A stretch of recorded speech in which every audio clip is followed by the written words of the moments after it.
Hi guys, here I am again. Bad luck. Thanks for tuning in. If you have, if you haven't, you're not even listening to me anyway, so it doesn't matter.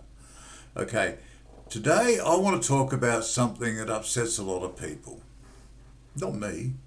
I'm hard to upset, unless of course you're my wife, and it's kind of easy. Um, and that works in reverse as well.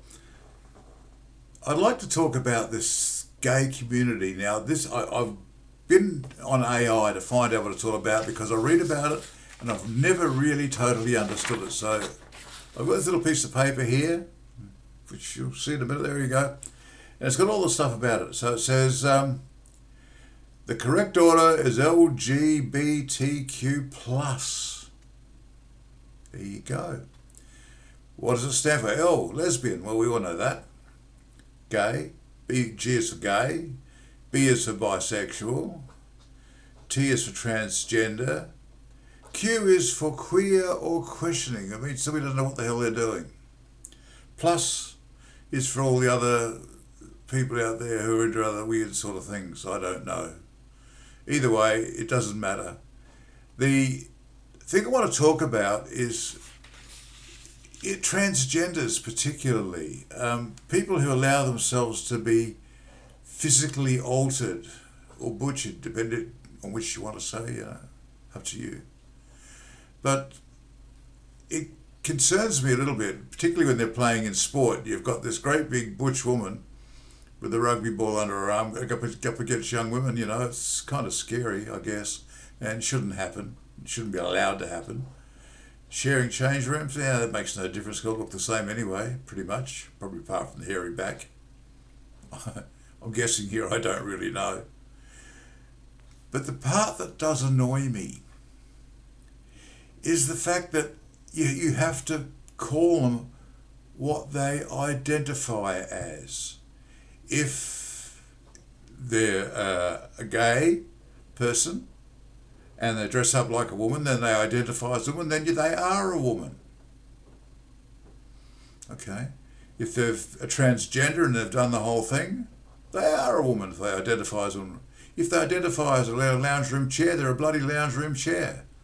I'll go along with that to a certain point. But here's the thing. They say, I am a woman because I identify as a woman. Here's the kicker, guys. When you were born, you had different chromosomes. If you're a male, you had two XX chromosomes. If you're a female, you had XY chromosomes. Guess what? Regardless of how you dress, what operation you've had, you've still got them. So, I am a woman because I identify as a woman. Okay, fine, but get your chromosomes changed, eh? Then you can really talk about it. It doesn't annoy me, it just confuses me, and I don't really understand the whole thing anyway, and I'm old. I don't really want to understand it. When I was a young man, that's more than half a century ago, by the way, I lived in Adelaide. The local yahoos used to grab a couple of gay guys who those days hung around public toilets. Good meeting place, I don't know why, but they did. Next to the Torrens River in Adelaide. They'd take him to the room, give him a belting. Why? Because they were gay. We didn't have a word for gay. Gay meant happy in those days. I guess gays are happy some of the time, like all the rest of us, but but in those days, there was no such thing as a gay. Lesbians weren't spoken about. They were understood, but not spoken about. Gays, men who like men, they were taken in the river and belted, and they were called poofters, or poofs, if you're too lazy to say the full word. And that was accepted by the community. It was very denigrating to them, but that's the way it was. It isn't now, because we're very woke, which is something I despise. And we're very PC, which I despise even more, and won't be party to either of those two, no matter what podcast or vlog I'm doing. It's not going to bother me in the least. But get it right. You can change everything you like about you, get yourself butchered any way you like, but the chromosomes stay the same. So, I don't care if you identify as a lounge room chair. You're still a man or a woman, and always will be. I'm sorry. You're welcome to your opinion, and I respect that, but that's my opinion. And that's what my court says. Okay. Now let's talk about something a little bit more, or a little less serious, but no, in my mind, equally serious. From 1996 to 2003, I lived in Japan. I was married, my ex-wife is Japanese, and I decided to go there for 1 year to get some idea of the language and the culture. I loved it so much I stayed for 7, and I worked for the biggest Japanese language school in Japan. It's called Nova. Don't think of huge college campuses. They were tiny little schools, basically in one room, on the 3rd or 5th floor of a building. And you might have up to a dozen chairs or more in a bigger school. But you had no more than 3 students or 4 students in the regional schools and 1 teacher. I use the word teacher with a little bit of a reluctance, because I don't think we taught very much. You're basically entertainers. You know, as long as you made them smile and laugh, they were happy. They'd keep coming back. If you tried to be too serious, you'd never see them again. So, teachers, yeah, okay, we were teachers. We taught English to Japanese people who wanted to learn to speak English or be entertained. One of those. And it was fun. I thoroughly enjoyed it, made a lot of friends, which you weren't allowed to do. You could teach, but you couldn't socialise, which all the teachers did anyway.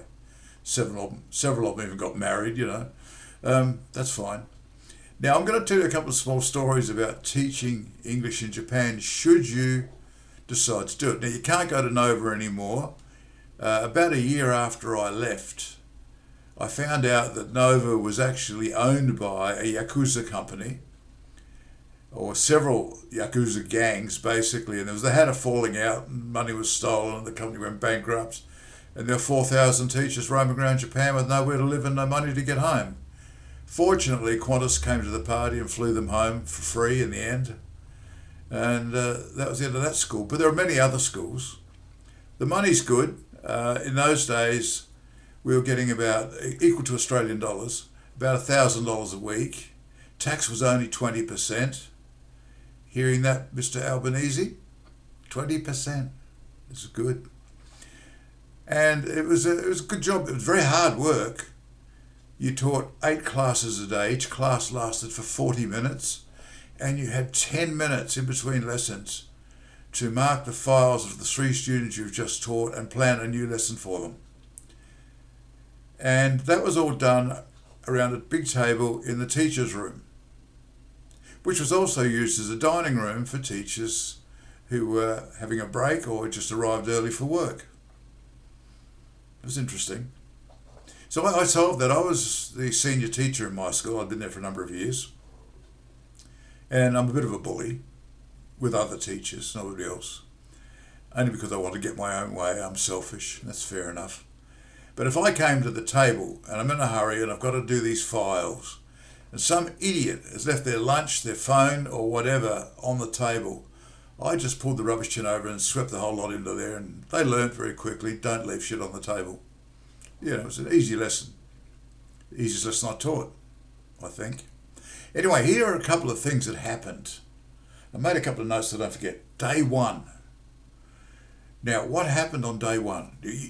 When you came to Japan, you spent 3 days training to be a teacher. You could learn to be a teacher in 3 days. The only stipulation was that you did have to have a university degree and be able to prove it to get the job. The degree could be in anything. It wouldn't matter. But as long as you had a university degree, you qualified for a visa to teach English. You didn't even have to be a native speaker, because we had teachers there who were from the Philippines and you couldn't understand a damn word they said. And we had Americans who don't speak English anyway. They speak American. Different. I think so anyway. But 3 days, from nothing to being a teacher. Qualified teacher, mind you.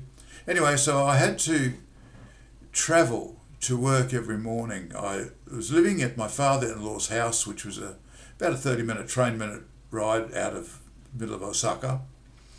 And my wife took me in there with the first day, or the day before I started actually, to find out where it was and how to get there. we didn't take much notice about how to get home. So at the end of my first day, I knew where to catch the train. I knew which platform to catch it. I couldn't read the Japanese on it. And I ended up in the middle of nowhere. I didn't know where the hell I was. So I caught a train going back the other way to Osaka, rang my wife up and said, "Help! I'm lost, I was. Come and get me." And she did. And she taught me how to get home. So I learned how to be a teacher and how to get to work and back. I mean, that was a major event. Trust me. I never made the mistake twice because I felt like such an idiot. My father-in-law, who was a lovely guy and retired, he was ex-general manager of Mitsubishi Light Trucks. Intelligent, very intelligent guy. Lovely, lovely person. He frowned when I got lost on the trains. Nobody gets lost on trains in Japan, except me. I did it very well. Okay, now let's talk about my first day on the job. I was assigned to a very, very small school in one of the Osakan suburbs, and it consisted of a room, like probably a large kitchen dining room area in Australia, with I think it was 8 tables, round tables, and 4 chairs, 3 for the students, 1 for the teacher. In the same room, teaching students at different levels. It was a bloody nightmare, quite frankly. You had to shout to be heard, and everybody had to shout to be heard, so they all shouted louder. It got quite confusing. The teachers' area was a little part of the room blocked off by filing cabinets. There was a kitchen, tiny little kitchen, about the size of a broom closet, and the toilet was through a door on the other side. So one way you came into the teaching room, the other room you went into the toilet. On my first day, I had a terrible day. When you go to live in another country and you drink their water, your body says no thank you, and it erupts rather violently without warning. And I'm not joking, it does. I felt quite confident. I thought I'm going to drink the local water and get used to it so that won't be a problem. I'd been there about a week and a half by the time I took my first lesson. And I thought I'm used to it, I'd never had a problem. I sat down to my second lesson for the day and my body said, "Now, sunshine, now." And I said to everybody, "Excuse me, I have a tummy problem." And I've got up, rushed through the kitchen into the toilet, shut the door. The toilet was a Japanese toilet, which is ground level, which you squat and drop. I don't squat and drop, and I did what all other teachers do. I pull down a ream of toilet paper and just line the edge of the bowl and sit down on the floor and do it. Anyway, it happened, and it happened violently, and it stunk to high heaven. Now, I flushed everything, I cleaned everything up as good well as I could, got rid of all the dirty paper and stuff that I'd been sitting on, and I thought, I've got to get out into the classroom without this stink following me. So I dashed out of the door, closed the door quickly, got into the classroom, and it all followed me. Everybody in the room looked. A couple of students left, but most of them pretended it never happened and just, continued. I thought, oh God, thankfully that's finished. I'm embarrassed as hell, but it couldn't be helped. So to try and lighten things up, I spun the chair around. These are fold-up chairs. I spun the chair around, put it backwards, just to make it more casual, sat on the bloody chair, and the whole thing collapsed and ended up on my bum on the floor. That was my first day teaching. It almost got better from there, but I got ragged by the older teachers for about a week, maybe 2 or 3, but that kept on happening. And then I got transferred to a larger school, where I stayed for a number of years. It was quite a big one. It's on one floor, in I think the 3rd or 4th floor in an apartment building in Nara City, which is a beautiful city, by the way. Old traditional Japanese capital with great big temples and stuff, and deer roaming around the parks that'll try and eat your jumpers. But lovely place. And it was a big room, and there was a corridor down the middle. On each side there were little glass enclosed cubicles, which held 3 students and a teacher around a kidney-shaped table. A bit more civilised than the room I started in, and that was quite good. Now, in addition to that, they had a conversation lounge, which was like twice the size of a normal bedroom, say, in Australia, with sofas around three sides. And students who were enrolled there for lessons could come to the conversation lounge for free, and they could stay as long as they like. Now, because this was the largest school in Japan, which meant it had about 400 very small schools all over Japan, it didn't matter which school you were enrolled in, you could come to any other school's conversation lounge. On this particular day, oh, by the way, the teachers moderated the conversation lounge, had 40-minute breaks, which is normal lesson time. Thank God. Anyway, on this particular day, a new woman came to our conversation lounge in my period. She's a lovely lady, about probably 50-ish, quite attractive, but she walked with the knuckles dragging on the ground, pretty much due to all the gold and diamonds that she had hanging off them. Obviously loaded. I mean, seriously loaded, rich. Anyway, they told me her name, and I heard it, Meko, no problem.